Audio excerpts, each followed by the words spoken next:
network to the world. Subscribe now to the Hot 97 YouTube channel. It's Ebro in the Morning with Laura Stiles and Rosenberg. We got Jon Laster on the program. Let's talk about his new app, Blapp. Jon Laster, Blapp. welcome to the program. Blapp. Blapp. Yo, thank you guys for having me. Thank you guys. Now, Jon, you look very familiar. Where would we know you from? Yo, you know what's so funny, man? We met, man, a number of times, man, at comedy shows. We hung out a couple times down in Kenny Warren's spot. So, yeah, man. So people, a lot of people know me from comedy, man. And people are like, yo, how do a comedian, end up making an app? And I'm like, yo, you out of work for a year. You got to find something to do. Not only that, but what's the expression where the money resides? You want to get to this money. Is it comedy or technology? Yo, you know what's so funny though, Ebro? I didn't even know how much money was in technology when I first got into this. My intent was just to help support Black businesses. So I didn't even realize until after the app was almost done, the scale of money that's in technology. So yeah, we could get into that too, but I didn't even know that when I got into this. I was just trying to find a way to get money in some Black registers instead of doing all that marching and yelling and screaming that I knew was going to fade off, which it already has. Right. So that's where it started for you, Jon, was when everyone was in the streets 2 years ago protesting, and we saw a lot of corporate messaging about Black Lives Matter. You decided to actually jump in and try to change the actual financial structure. Well, Rosenberg, truth be told, I was out there with him. I was out on Eastern. I was out on Eastern Parkway, and I'm out there yelling. And first of all, it's like 2,000 people out there. It was beautiful. I was the only Black person there. I'm not even joking, right? And this white dude said, yo, we should walk over the bridge. And I was like, I'm not going to walk over this bridge with you white people. Yeah. I know how this goes. Yeah, I know how this goes. You know what I mean? And then after that, when this is all said and done, y'all still going to go back to being white. There's an old expression in the hood, if you knew better, you do better. And I knew better. I knew that, you know what, something bigger than this needed to happen, than this marching and yelling and screaming, something sustainable. And I went home and made a phone call to Silicon Valley June 5th. And that was the beginning of Blapp. Blapp, you can get it in the App Store. I did not have the app, and now I do. BLAPP. Yep, Black app. It says, welcome to Blapp. Let us find Black-owned businesses around you. And then it says, you get started. You could sign up with your Google, your Facebook, your Apple account, et cetera, et cetera. Thank you for downloading this. Let me tell you, man, I've talked to so many people that, and in particular, there was a friend of mine that was trying to connect me with some NBA players, and he said they would love this. They would help you support it. And then, of course, they sent me to their people. So I had to talk to the agent, and I asked the agent, I said, yo, could you do me a favor? It would mean the world to me. Like, we having a conversation about my app, at least download it. It's only going to take you 15 seconds. She was like, I don't give a rat's ass about your Black ass businesses. How am I going to make some money off of this? Wow. And she straight up told me, no, I don't need to download it. Just let me know when you have like an ad camp. Like, she didn't give. So I appreciate that you at least take this 30 seconds to at least see. It takes 2 seconds. I want to be able to browse through it and understand what we're talking about. Boom. It gives me all. So boom, I started it obviously because it's a location-based app. It needs your location so it could tell you the Black-owned businesses around you. It breaks it down into, let's see here, nearby services, products. And then it starts running through all the destinations that are Black-owned. Now, how are you aggregating? Like, for instance, if there is a business listening to this conversation right now, they download Blapp and they don't find their business in here. How are you aggregating this information? I was just able to, it's funny that you asked that, Ebro, like just a week and a half ago. First of all, public data, but then there's going to be some things that you miss. So I went back in, my developers came up with something where now you can add a business. So if you go to the last screen, you just hit that add a business feature. If you have a brick and mortar, it'll come up. Products is online businesses, which we also have, and that will have to be sent to us. We'll okay it and we'll get that uploaded in the proper place. But the brick and mortars, you can just add a business, type your business in there, and it'll upload it. Because everything that's in there, we got it around 95 96% correct, but you can't. Nothing is perfect. Blapp is the app. I'm starting to send this to my contacts, right? Because you can share Blapp with friends, and it goes into your contacts. So now I'm gonna hit all my people like, yo, make sure you download this app. So, can we have a search function for that? Add a like search. That way I don't have to scroll through the whole thing. Yo, just a little ask. Just a little ask. I don't know if you noticed, Ebro. Go ahead, Laura. No, because if you download it, you can click on bars and clubs, clothing stores, hair salons, nail salons. That's so right. You just click on whatever you're looking for in a nice list, and it goes by miles from where you're No. at. So I'm saying a pretty easy to search use. function on the contacts. Like I could search my contacts of who I want to send it to. Scroll all the way through. So I don't have to scroll all the way down through everything. Gotcha. That's a great idea. That's what and you know what? And let me tell you something. I know what I don't know. So great suggestion, homie. I'm gonna pass that on to the developers today. Yeah, man. Very cool. Now, and this is any Black-owned business, construction, contractors, anything? Contractors and constructors. There needs to be something in there for homes, which is probably the next thing going in there. Oh, and home also improvement. Wellness. Yeah. Health and wellness needs to be in there. I also want to get dispensaries, because a lot of us is still locked up in jail. And weed is, getting more and more legal. I need to have dispensaries on there, because that's another way that that's something that people would very much support, that I wanted to get in there, but I wanted to make sure it was organized correctly, because, they're going to come after me for this app eventually anyway, as the word gets out. They're going to. Well, based on the state, I mean, it would be geo-targeted. For instance, if it was legal, and there was an open business and it was searchable and legal in a specific state, I don't think your app would get in trouble for giving people information with regard to something that was available via a search engine, right? Right. I just want to make sure that everything is legal, everything is accurate. You know how it is, man. We got to be twice as good. I can't take no chances. And they say, That's this right. dude's got a weed app. We're not doing that. And as you see, it's geolocated. It's Google technology. Put it like this, man. As Black people, if people are going to open up that app and they're going to say one or two things, yo, John, this is dope. Or they're going to say, this is some nigga shit. I got to pass the nigga shit test. Let's be honest. Be honest. So if it ain't done totally correctly, right, and easy to get to in one touch, and the information is accurate, then I don't put it on there yet.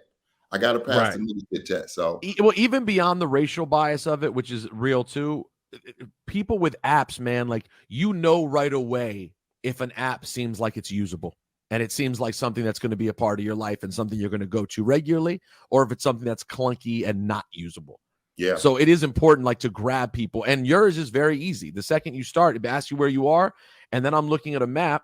And of course, here on the Upper West Side, I'm seeing that all the closest Black businesses are 30 blocks north of me in Harlem. But it's all right here for me to see. Melba's, boom, right there. Amy Roots. You don't say that New York City is very segregated. Yeah, there's one in Hell's the Kitchen. world's melting pot really is more of a salad than it is a melt. Yeah, it's more like a side dish. It's more like just like two different sides. But there's like, I think between Hell's Kitchen, there's one Black restaurant, and then there's nothing between that and Harlem. That's right. Black owned. At least on that. And if we inaccurate about that, like I said, we added that out of business feature, so people can go in there and get it. I had actually somebody who was talking about investing, which is what I do all day long, beg for money when you're a startup. All that shit you see on TV with the women in swimming pools in the ceiling, not what's happening. I'm in here folding T-shirts and begging for money. Accredited investors. But yeah, we had that conversation, and he said that he believed that there may be a couple of restaurants in there, but if we hear, or barbershops, but if we hear about that, we'll get those added quickly in that desert zone on that Upper West Side.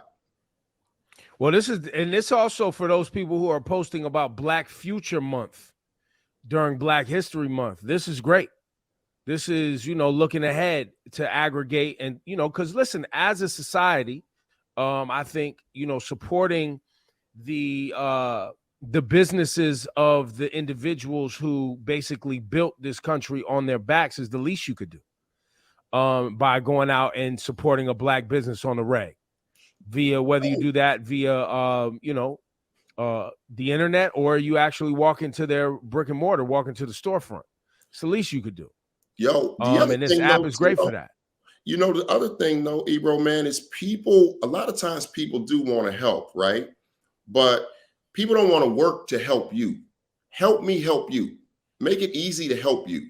So I was Right. trying to tell folks, I told my developers when I first started this, yo, this thing has to be simple. Because if it ain't simple, people not fucking with it. That's just a fact, Right. man. So, and I was arguing with somebody the other day, somebody who didn't open the app. I said, my app is the easiest way to support Black-owned businesses in history, period. And the dude was like, no, man, the green book, this, that, the other. Then he finally opened up the app. He was like, you might be right. This might be the easiest technology ever because it works around the world. It's not a New York thing. This thing works in Eugene, Oregon. It works in Cedar Rapids, Iowa. It works in Toronto. It works in Amsterdam. It works in London.